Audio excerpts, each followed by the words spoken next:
Are finishing up this graph on example B, we have identified our domain, which gave us our vertical asymptotes because we don't have a removable discontinuity, and we used our bigger on bottom rule to find that our horizontal asymptote is 0.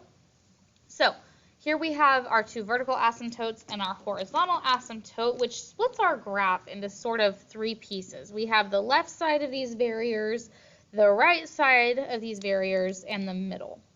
So we're going to look at each piece individually and make a table to figure out what our graph is doing on each of those parts. So let's look at the yellow, the left side first. So once again, we need to figure out what values we're going to put into our table. So it needs to be these x values here. So we can start at like -10, maybe skip a few to -4, see what -3 is doing. But where we're going to hit this wall is at -2. So we want to find values that are close to -2 but don't equal -2 so that we can see what behavior this function is exhibiting. So that would be like -2.1 or 2.01 and maybe even 0.001. So we need to make sure that in our y equals tab we have this new function written down, so that would be x minus 1 in parentheses divided by x squared minus 4, also in parentheses. So then I can go to my table and I can type in all these values. And what I'm finding is it starts off as small negative numbers that are close to 0. And it is slowly creeping toward bigger and bigger negative numbers. So what that's going to kind of look like, again, precision isn't super important here, but it's starting at really, really tiny numbers that are close to 0 and then goes off to -infinity. Okay? So there's our left side. Now let's look at our right side, the pink. I again need to identify what x values I'm going to take a look at. So that would be these x values here. So like, again, 10, maybe skip ahead to 6. We can look at what 3 is doing. But again, where I'm going to hit this wall is at +2. So I need to find values that are close to +2 but don't equal -2. So, or sorry, +2 but don't equal +2.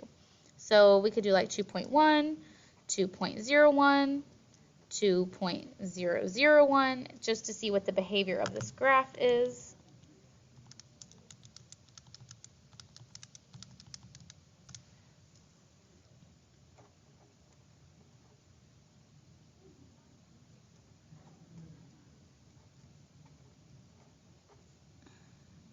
Did I get them?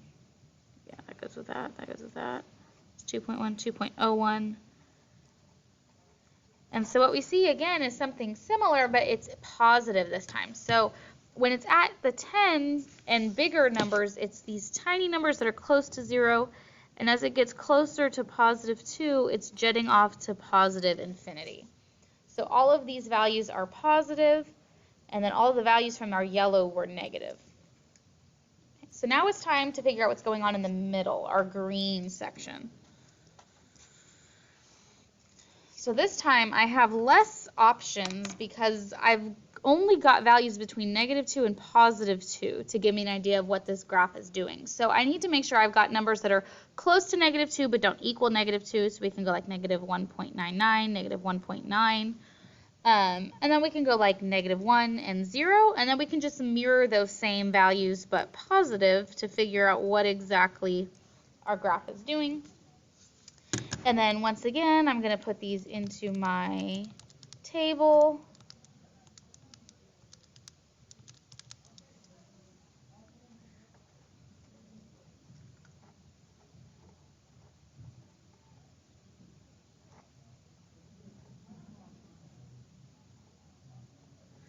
And again, I'm kind of estimating on some of these, but we've got big positive numbers, and then it slowly creeps closer to 0, and then it goes to large negative numbers. So it's going to kind of go down, and again, doesn't have to be super precise. I know it does cross at the 0.10, so I can plot that. And then it's off to infinity in both directions. So there is our completed graph for example B.